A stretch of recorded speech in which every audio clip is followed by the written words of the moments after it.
बताइए। 10th है। Yes sir. School. कितना परसेंटेज आ जाएगा? सर अभी श्योर नहीं। तुमको श्योर होना है ना। पहले अभी ये बताओ कि आज तुम्हारा एग्जाम दे देंगे कितना परसेंट आएगा? सर अभी तुम 65। 65 बहुत कम है। 65 इज क्वाइट लो।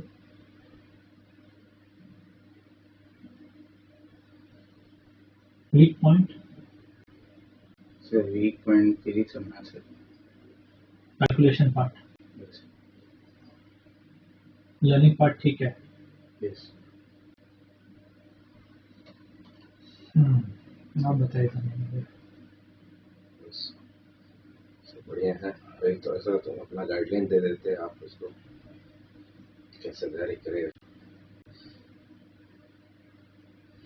नया पैटर्न देखिए हो अभी तक।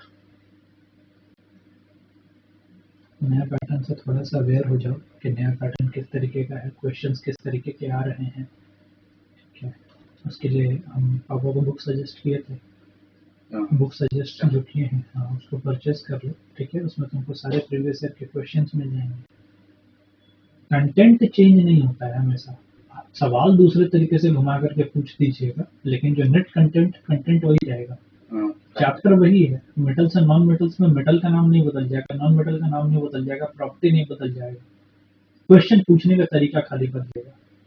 ठीक है, तो एटलीस्ट लास्ट 5 ईयर का क्वेश्चन पेपर उठा करके प्रैक्टिस करो।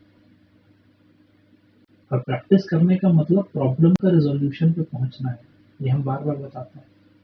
आप अगर एक पेपर उठा के देख रहे हैं, उसमें 60 मार्क्स का आपसे बन रहा है और 40 का नहीं बन रहा, तो आपको जो 60 का बना वो प्रैक्टिस नहीं करना है, जो 40 का नहीं बना वो प्रैक्टिस करना है। ठीक है, तो अगर 5 पेपर में जो 40 मार्क्स 30 मार्क्स का बना रहे हैं और नहीं बन रहा है, अगर वो हमसे बनने लगे, तो कहीं ना कहीं जो फाइनल पेपर आएगा उसमें हमको हेल्प मिलेगा।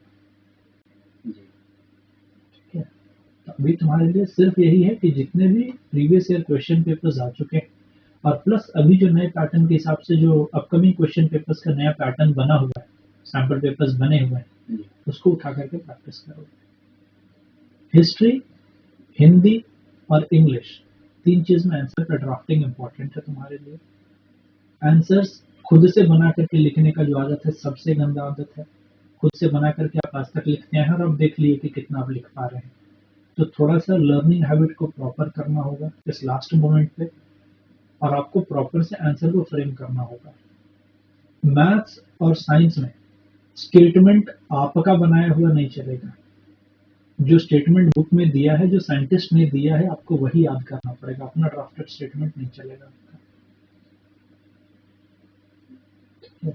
और बोलो किस चीज में और प्रॉब्लम आता है?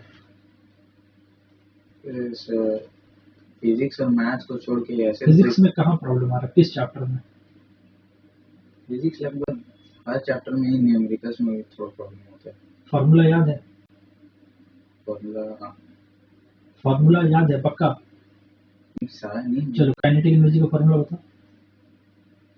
काइनेटिक एनर्जी नहीं याद। काइनेटिक एनर्जी है कौन सा चैप्टर में? Work energy power. Work energy power में। तो एनर्जी का 2 टाइप है, काइनेटिक एनर्जी और पोटेंशियल एनर्जी। क्वेश्चन आता है इससे, what are the factors affecting the kinetic energy of a body, या what are the factors affecting the potential energy of a body. Mandatory question. तो kinetic energy का अगर formula ही नहीं याद रहेगा, तो ना फैक्टर्स लिख पाएंगे और ना आंसर लिख पाएंगे। कंटेंट तो अंदर होगा तब ना लिखोगे बेटा। काइनेटिक एनर्जी का formula half mv square, factors affecting kinetic energy mass and velocity, और तो कुछ है ही नहीं। पोटेंशियल एनर्जी का mgh, factors affecting the potential energy of a body, mass g, g का full form acceleration due to gravity, value 10 नहीं 9.8 9.8 क्या न्यूटन। नहीं,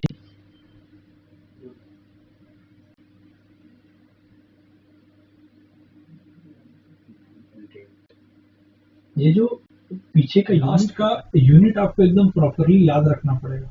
लास्ट का यूनिट नहीं याद रख पाओगे ना, तो फिर वो 9.8 नहीं कैलकुलेट हो पाएगा। हमसे क्या हेल्प चाहिए? क्या हेल्प चाहिए बोलो, अंकल को बोलो एकदम, सारे हमारे अंकल भी हैं, एकदम खुल के बात करो एकदम। जो बोलना है बोलो। कहाँ पर हेल्प चाहिए, कैसे तैयारी करे, 3 महीने बचे हुए हैं, 3 महीने क्या 2 महीना बचे हुए हैं आपके पास, तो कैसे करे कि हमको 95 प्लस मार्क्स है। आपने जो खुल के बताया मुझे फिजिक्स और मैथ में प्रॉब्लम है, चलो डेट मान लिया। सर ने कहा जो आप आंसर 9.8 सही दे रहे हो, लेकिन यूनिट नहीं दे रहे हो तो नंबर आएगा ही नहीं। हाँ, अब जैसे बच्चे क्या करते हैं ना, दो प्रॉब्लम आएगा। पहले जब आप न्यूमेरिकल सॉल्व करना शुरू करते हैं तो आपको पता होना चाहिए कि टेम्परेचर को केल्विन में लेते हैं। सेल्सियस में आप बोलते जरूर हैं लेकिन कैलकुलेट करते समय केल्विन में लेते हैं, तो बच्चा ये जगह मिस्टेक कर जाएगा। फिर आपको स्टैंडर्डाइजेशन पता होना चाहिए कि वहां ऐसा यूनिट में केजी में लिखना है या ग्राम में लिखना है। केजी के साथ जब टाइम ऐसा यूनिट का बात करते हैं तो वो आवर नहीं लगता, वो सेकंड लगता है। तो ये सब कन्वर्जन प्रॉपर होना चाहिए। जिसका ये कन्वर्जन क्लियर नहीं रहेगा उसको न्यूमेरिकल बनाने में प्रॉब्लम होगा। पूरा न्यूमेरिकल बना लिए, अब लास्ट में न्यूटन होगा कि मीटर पर सेकंड स्क्वायर होगा कि केल्विन होगा कि फ़ारेनहाइट होगा, आपको यूनिट प्रॉपर क्लियर होना चाहिए। ये नहीं होगा तो प्रॉब्लम होगा। सर्कल्स बना लिए? सर्कल्स कितना थ्योरम है? 7 थ्योरम है। क्या क्या सुनाना शुरू करो। Angle at the center is double at the angle of the circumference. ये तो तुम्हारा बनाया हुआ है, ये तो तुम खुद समझ लिए हो और अब तुम उसको अपने से बना के बोल रहे हो, वही ना? तुम्हारा बनाया हुआ स्टेटमेंट नहीं चलेगा ना। चलेगा वहां पर जब लिखोगे कि बिकॉज ऑफ दिस थ्योरम, तो वहां तुम्हारा थ्योरम चलेगा कि जो मैथमेटिशियन लिख के गया है उसका थ्योरम चलेगा? The angle subtended by the arc at the center of the circle is double the angle suspended by the same arc on the circumference of the circle. ये थ्योरम है, ठीक है? और बताओ, सारा ऐसे ही खुद से बनाते हो? नहीं, खुद से बनाने पर नहीं चलेगा ना। टोटल 22 थ्योरम है, 22। उतना तो याद करना पड़ेगा, मैं याद किया तो नहीं होगा ना बेटा। चलो बताओ, हमसे क्या हेल्प चाहिए?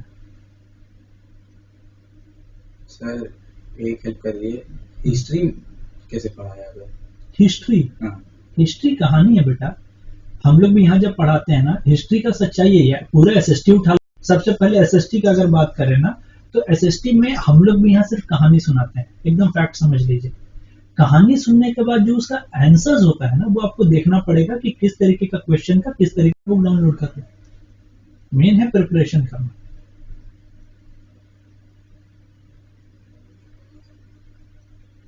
ठीक। 11 में क्या भर रहे हो? 11 में सर मैं सोच रहा हूँ कॉमर्स। क्यों? सर कॉमर्स में मुझे ज़्यादा अच्छा लगा। नहीं, अच्छा नहीं लग रहा ना। सीधा सीधी ये बताओ कि भाग रहा है साइंस से क्योंकि लगता है कि साइंस नहीं हो पाएगा? नहीं सर, साइंस नहीं हो पाएगा वाला बात नहीं है। हाँ। कर तो लूंगा, मगर कॉमर्स करके क्या करेगा ये एक्सप्लेन कर दो, हम मान जाएंगे कि कॉमर्स लेना है।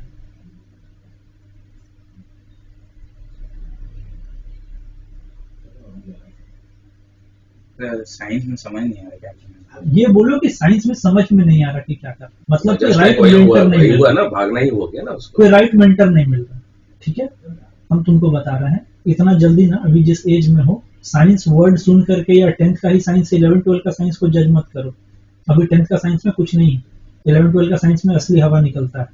अभी ट्रिग्नोमेट्री में कितना फॉर्मूला है? 15-20 तो 11 में ट्रिग्नोमेट्री में 100 फॉर्मूला है कम से कम। ठीक है, तो असली हवा वहां निकलेगा। लेकिन पहले ही हथियार छोड़ दोगे तो पूरा करियर बर्बाद हो जाए। कॉमर्स लेने के बाद, कॉमर्स आसान है इसलिए कॉमर्स लेना है ऐसा नहीं है। कॉमर्स में कंपटीशन ज्यादा टफ है। 0.1% बच्चा सीए, सीएस, सीएमए, सीबीटी निकालता है। उस 0.1% में एग्जिस्ट करते हो, वो और ज्यादा टफ कंपटीशन है। 60% लेकर के भी अगर आओगे ना तो इंजीनियर बनना ज्यादा आसान है। समझ गए? तो पहले क्या करो, 10th कंप्लीट करो, 11 का सब्जेक्ट सिलेक्शन में साइंस भरो। साइंस नहीं होगा अगर तुमसे तो 6 महीना बाद कॉमर्स में नाम लिखा लेना। लेकिन कॉमर्स में नाम लिखा लिया और बाद में रोते रोते घर पहुंचे कि कॉमर्स भी नहीं हो रहा, तो क्या करेंगे? इसका दिमाग डाइवर्ट कब हुआ है? ये पिछले 2-3 महीने से कॉमर्स नहीं, में गए। भागना नहीं है। ये चीज मैं समझा रहा हूँ इसको। तुम ऊपर से नीचे आ सकते हो, नीचे से ऊपर नहीं जा। तुम 12th कर लो साइंस से और उसके बाद तुम कॉमर्स से ग्रेजुएशन करना चाहो कर सकते हो, लेकिन तुम 12th कॉमर्स से कर लो और फिर तुमको लगे कि नहीं हम साइंस पढ़ सकते हो और हम साइंस से ग्रेजुएशन कर लेंगे, तो नहीं होगा। तुमको नीचे से ऊपर जाने का मौका कभी नहीं देगा सोसाइटी। इंडियन एजुकेशन सिस्टम ऐसे ही है। तुम साइंस लेकर के पढ़ो, साइंस से तुम कॉमर्स में आना चाहो तुम आ सकते हो, कॉमर्स से साइंस में नहीं जा सकते। तो अभी साइंस करने का है, पहला प्रायोरिटी दिमाग में ये बैठा लो। जिस दिन साइंस नहीं होगा, जब चाहोगे तब कॉमर्स मिलेगा, नहीं मिलेगा हम देंगे, वो मेरी रिस्पॉन्सिबिलिटी। ठीक है, पहले मैदान नहीं छोड़ना, पहले मैदान नहीं छोड़ना। ये बात समझो। अगर पढ़ने में वीक हो ना तो हमेशा स्ट्रैटेजी के साथ चलना। तुम 11-12 में फिजिक्स, केमिस्ट्री, मैथ्स 3 चीज लेकर चलो।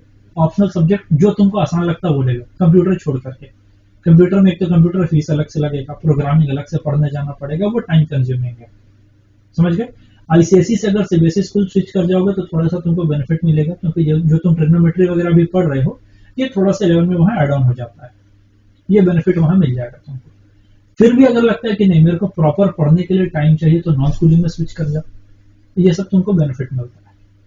तो आराम से एक एक चीज को इमेजिन करो और हड़बड़ाने का नहीं है। तुम्हारे पास मेंटरशिप है जो हमारे पास नहीं था हमारे टाइम पे, ठीक है। तो तुम्हारे पास मेंटरशिप, हम लोग बताएंगे तुमको कि कैसे क्या करने से बेहतर होगा। तुरंत इतना जल्दी मैदान नहीं छोड़ना है, ठीक है। 60% भी आएगा ना साइंस से, तो 11 में तुमको साइंस चाहिए तो साइंस मिलेगा, ठीक है। 60% ही दिया है कट ऑफ मार्क्स भी, ऐसा भी प्री बोर्ड में साथ ऐसा ही कुछ बोला है। 60% कितना बोला है? 60%। प्री बोर्ड वाले में जो होगा कि 60 है, तभी आपका प्री बोर्ड में स्कूल ऐसे भी जानबूझ करके थोड़ा टफ चेकिंग करता है। नहीं बोला प्रीवियस सब कुछ नहीं मार्क कैलकुलेट होगा, जो भी करंट होगा उसमें 60 जो आएगा कट ऑफ मार्क्स रखा गया है, वही को आपको सब्जेक्ट को चूज करने दिया जाएगा, ठीक है ना। और बेटा कैरियर किसी चीज में आप करियर बनाओगे, साइंस इम्पोर्टेंस है हर जगह, चाहे वो आप इंजीनियरिंग में जा रहे हो, कहीं भी जा रहे हो, साइंस मतलब ऐसा सब्जेक्ट है साइंस में। अगर साइंस लेके नहीं चलोगे, कॉमर्स लेके आ जाओगे, तो करियर अपॉर्चुनिटी घट जाएगा और कुछ नहीं होगा, बहुत घट जाएगा ना घबराओ। तुम साइंस लेकर के अगर पढ़ लिए हो तो तुम कॉमर्स वाले फील्ड में अप्लाई कर सकते हो, कॉमर्स लेकर पढ़ लिए हो तो साइंस वाले फील्ड में नहीं जा सकते हो, यही है। ऊपर से नीचे आ सकते हो, नीचे से ऊपर नहीं जा सकते। नहीं जा सकते। इतना दिन मेहनत किया बेटा, इतना दिन मेहनत करके तुम कुछ बहुत डिफरेंट नहीं है। पीरियोडिक टेबल पढ़ा है ना, उसी को इलैबोरेट करके 11-12 में है। ट्रिग्नोमेट्री पढ़ा है, वही इलैबोरेट करके 11-12 में है, और कुछ वैसा नहीं है। थोड़ा सा मेहनत करने के लिए तैयार हो जाएगा तो बहुत सारे बच्चे ऐसे हैं जो प्रेशर झेल रहे हैं और झेल लेते हैं। जो झेल लेगा उसका लाइफ बन जाएगा, यही और क्या। बोले तुम्हारा लाइफ कैरियर का टर्निंग पॉइंट यही है तुम्हारा यहाँ पर। यही समय में जो भाग जाता है, बहुत सारे बच्चे डिप्लोमा करने चले जाएंगे, पॉलिटेक्निक करने चले जाएंगे, और जब पॉलिटेक्निक करने चले जाएंगे तो वो क्या है, वहां भी फर्स्ट ईयर 10th पढ़ाता है, सेकंड और थर्ड ईयर 11-12 पढ़ाता है। जाइए फिर पढ़िए, आपको लगता है कि आप भाग गए, आप भाग नहीं गए, आप फंस गए। यहाँ 2000 फीस था, वहां 50,000 फीस है, वहां से तो छोड़ के भी नहीं भाग सकते। उसके बाद तो लाइफ में कुछ बचेगा ही नहीं। अब कितना है, क्या है करियर में, डिप्लोमा करने में क्या सैलरी है, क्या कुछ नहीं है। एक परिवार का दाल रोटी चलाना मुश्किल हो जाता है उसमें। आज का जो समय है, आज का जो खर्चे हैं, सब चीज आप देखते हो, सब जानते हो क्या खर्चे हैं।